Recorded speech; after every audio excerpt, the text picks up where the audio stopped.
بسم اللہ الرحمن الرحیم۔ ربیع الاول میں چلتے پھرتے یہ تسبیح پڑھیں۔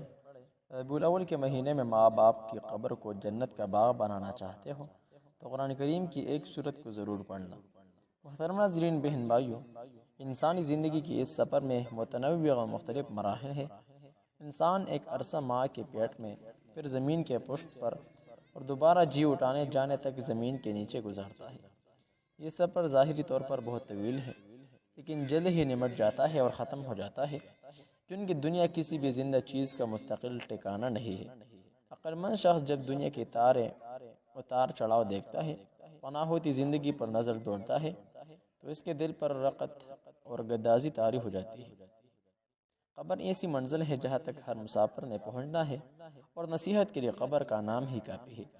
رسول اللہ صلی اللہ علیہ وسلم کا فرمان ہے، بے شک قبر بینتی ہے، اگر کوئی قبر کے بین سے بچ جاتا پاتا تو وہ 7 دن معاص ہوتے۔ امیر المؤمنین عثمان بن عفان رضی اللہ عنہ جب قبر پر کھڑے ہوتے تو اتنے اشکبار ہو جاتے کہ آپ کی داڑھی بھی تر ہو جاتی۔ تو آپ سے کہا گیا، آپ جنت اور جہنم کو یاد کر کے تو اتنا نہیں روتے، لیکن قبر کو یاد کر کے رو دیتے ہیں۔ تو انہوں نے کہا، میں نے رسول اللہ صلی اللہ علیہ وسلم سے سنا تھا، قبر آخرت کی پہلی منزل ہے، اگر اسے کوئی بچ گئے تو اس کے بعد والے مرحلے آسان ہیں، اور اگر اسی سے نجات نہ پا سکا تو اس کے بعد والے مرحلے بہت شدید ہوں گے۔ سیدنا عثمان نے مزید بھی کہا کہ آپ صلی اللہ علیہ وسلم کا یہ بھی فرمان ہے، اللہ کی قسم میں جتنا بھی خوفناک منظر دیکھ لوں، لیکن قبر کا منظر اسے بھی زیادہ دہشتناک ہوگا۔ اور آخرت پہ ایمان لانے کا مطلب بھی ہے کہ قبر کی حقیقت پر بھی ایمان ہو، نیک لوگوں کی قبر میں ملنے والی نعمتوں پر ایمان ہو، اور اہل معصیت میں اسے عذاب کے مستحقین کے لیے عذاب ملنے کا ایمان بھی ہو۔ آپ صلی اللہ علیہ وسلم کا فرمان ہے، اگر یہ خدشہ نہ ہوتا کہ تم مردوں کو دفن کرنا ہی چھوڑ دوں گے تو میں اللہ سے دعا کرتا کہ تمہیں وہ عذاب قبر سنوا دے جو میں سنتا ہوں۔ کیا ہمیں جشن منانے کی اجازت ہے؟ جشن منانا جائز ہے یا نہیں؟ ربیع الاول میں جشن منانا، چراغاں کرنا، رسول اللہ صلی اللہ علیہ وسلم کی ولادت کی مناسبت سے گھروں کو سجانا اسلامی تعلیمات کا حصہ نہیں ہے، بلکہ یہ سب کرنا اسلامی تعلیمات کے خلاف ہے۔ حضور اکرم صلی اللہ علیہ وسلم نے نبوت ملنے کے بعد اپنی حیات دنیاوی جس کی مدت 23 سال ہے میں ایک مرتبہ بھی اپنی ولادت کا دن جشن نہیں منایا، اور صحابہ کرام، تابعین، تبع تابعین، ائمہ مجتہدین نے بھی اس کو بھی کبھی نہیں منایا۔ خیر القرون و تقریباً ابتدائی 6 صدیوں کے علاوہ صلحاء اور اولیاء کرام نے اسے نہیں منایا۔ 7ویں صدی ہجری میں ایک بادشاہ نے اپنی حکمرانی بچانے کے لیے عیسائیوں کی جانب سے کرسمس منانے کے مقابلے میں یہ سلسلہ ایجاد کیا، لہٰذا ربیع الاول میں ثواب سمجھ کر اہتمام سے چراغ کرنا بدعت ہے۔ نیز ان ایام مخصوصہ میں خاص طور پر کھانے پینے کی اشیاء بنانا اور تقسیم کرنا بھی بدعت ہے، لہٰذا ایسے کاموں سے اجتناب کرنا شرعاً لازم ہے جن کو عبادت و ثواب کی امید کے ساتھ نہ رسول اکرم صلی اللہ علیہ وسلم نے بذات خود کیا ہو، اور نہ ہی صحابہ کرام و خیر القرون میں سے کسی نے کیا ہو، باوجود یہ کہ یہ حضرات نیکیوں کے معاملے میں ہم سے زیادہ حریص تھے، اور اس زمانے میں بھی اس کا وجود ممکن تھا۔ نبی کریم صلی اللہ علیہ وسلم کو ثواب پہنچانا اگر مقصود ہو تو اس کے لیے کسی مہینے یا دن کا انتظار نہیں کرنا چاہیے، بلکہ کسی بھی دن جو میسر ہو صدقہ کر کے اس کا ثواب بخش دیا جائے۔ لہٰذا ہمیں اپنے آپ کو اور دیگر مسلمانوں کو ان بدعات و خرافات سے بچانے کی کوشش کرنا چاہیے۔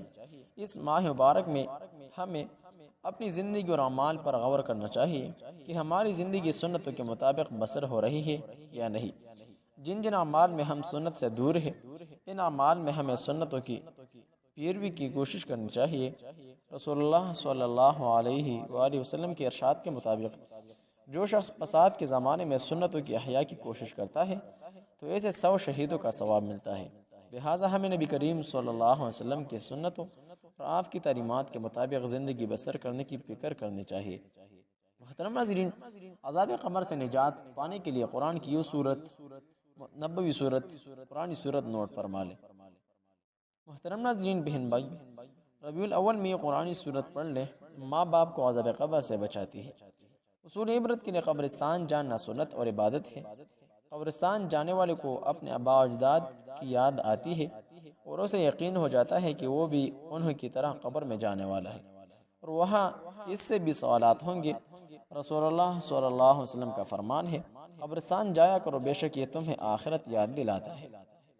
جس وقت انسان کو قبر میں دفن کر دیا جاتا ہے اور اس کے اہل خانہ سامان وغیرہ کے ساتھ واپس ہو جاتے ہیں تو مردے سے ملاقات کے لیے سب سے پہلے دو فرشتے امتحان کے غرض سے آتے ہیں۔ رسول اللہ صلی اللہ علیہ وسلم کا فرمان ہے، بے شک میت کو جب قبر میں رکھا جاتا ہے تو وہ واپس جاتے ہوئے لوگوں کی جوتیوں کی آواز سنتا ہے۔ اگر میت مومن ہو تو نماز اس کے سر کے پاس کھڑی ہو جاتی ہے، روزہ دائیں جانب کھڑے ہو جاتا ہے، زکوٰۃ بائیں جانب اور صدقہ دعا سمیت لوگوں کا تعاون وغیرہ جسے رفاہی کام اس کے پاؤں کی جانب کھڑے ہو جاتے ہیں۔ پھر میت کے سر کی جانب سے آنے کی کوشش کی جاتی ہے، لیکن نماز کہتی ہے میری طرف سے داخلہ ممکن نہیں۔ پھر دائیں جانب سے آنے کی کوشش کی جاتی ہے تو روزہ کہتے ہیں میرے جانب سے داخلہ ممکن نہیں۔ پھر اس کے بائیں جانب سے آنے کی کوشش کی جاتی ہے تو زکوٰۃ کہتی ہے میری طرف سے داخلہ ممکن نہیں۔ تو پھر اس کے قدموں کی جانب سے آنے کی کوشش کی جاتی ہے، لیکن صدقہ دعا سمیت لوگوں کا تعاون وغیرہ جیسے رفاہی کام کہتے ہیں یہاں سے داخلہ ممکن نہیں ہے۔ تو پھر میت سے کہا جاتا ہے بیٹھو، تو میت بیٹھ جاتی ہے اور اسے سورج کا منظر ایسے دکھائی دیتا ہے کہ وہ غروب ہو رہا ہے۔ اسے کہا جاتا ہے کہ تمہاری طرف یہ شخص آیا ہے، اس کے بارے میں تم کیا کہتے ہو اور تم اس کے بارے میں کیا گواہی دیتے ہو؟ تو کہتا ہے مجھے چھوڑ دو، میں نماز پڑھ لوں۔ تو کہتے ہیں تم پڑھ لو گے، پہلے ہمیں ہمارے سوال کا جواب دو، تمہاری طرف جو شخص آیا تھا اس کے بارے میں تم کیا کہتے ہو اور تم اس کے بارے میں کیا گواہی دیتے ہو؟ تو کہتا ہے وہ محمد ربی صلی اللہ علیہ وسلم ہے اور میں گواہی دیتا ہوں کہ وہ اللہ کے رسول ہیں، آپ اللہ کی جانب سے حق لے کر آئے۔ اس پر فرشتے کہے تم ساری زندگی اسی پر قائم رہے اور اسی پر تمہاری وفات ہوئی، انشاءاللہ اسی پر تمہیں اٹھایا جائے گا۔ پھر اس کے لیے جنت کے دروازوں میں سے ایک دروازہ کھول دیا جاتا ہے اور کہا جاتا ہے اس جنت میں تمہاری جگہ ہے اور وہ کچھ ہے جو اللہ نے تمہارے لیے تیار کیا ہے، تو بہت زیادہ خوشی اور مسرت محسوس کرتا ہے۔ پھر اس کے لیے جہنم کا ایک دروازہ کھول کر کہا جاتا ہے اگر تم اللہ کی نافرمانی کرتے تو یہ جہنم میں تمہاری جگہ اور کچھ ہو جو اللہ نے تمہارے لیے تیار کر رکھا تھا، تو وہ بہت زیادہ خوش اور مسرت محسوس کرتا ہے۔ پھر اس کے لیے قبر کو 70 ہاتھ تک فراخ کر دیا جاتا ہے، قبر کو منور کر دیا جاتا ہے اور اس کا جسم ویسے ہی لوٹا دیا جاتا ہے جیسے وہ شروع میں تھا۔ اس کی روح کو پاکیزہ پرندوں میں شامل کر دیا جاتا ہے، یہ پرندے جنت کے درختوں میں رہتے ہیں، یہی اللہ تعالیٰ کے فرمان کا مطلب ہے۔ یثبت اللہ الذین آمنوا بالقول الثابت فی الحیات الدنیا وفی الآخرہ۔ سورہ ابراہیم کی آیت نمبر 27 ترجمہ، اللہ تعالیٰ پر ایمان لانے والوں کو قول ثابت کے لیے ذریعے دنیا و آخرت کی زندگی میں ثابت قدم بناتا ہے، اور جب کافر کے سر کی جانب سے آنے کی کوشش کی جاتی ہے تو کوئی چیز مانع نہیں ہوتی، پھر دائیں جانب سے اس کے پاس آیا جاتا ہے تو کوئی چیز رکاوٹ نہیں بنتی، پھر بائیں جانب سے آیا جاتا ہے تو کوئی رکاوٹ نہیں آتی، پھر قدموں کی جانب سے آیا جاتا ہے تو کچھ رکاوٹ نہیں ہوتی، پھر اسے کہا جاتا ہے اٹھ کر بیٹھو تو وہ رعب اور دہشت کی حالت میں اٹھ کر بیٹھ جاتا ہے۔ اسے کہا جاتا ہے تمہارے ہاں یہ شخص آیا تھا، اس کے بارے میں تم کیا کہتے ہو اور تم اس کے بارے میں کیا گواہی دیتے ہو؟ تو کہتا ہے کون سا شخص؟ اسے اس کا نام ہی معلوم نہیں تھا، تو اسے بتلایا جاتا ہے محمد کے بارے میں، تو کہتا ہے مجھے نہیں معلوم، میں تو وہی کہہ دیتا ہوں جو لوگ کو کہنے سنتا تھا۔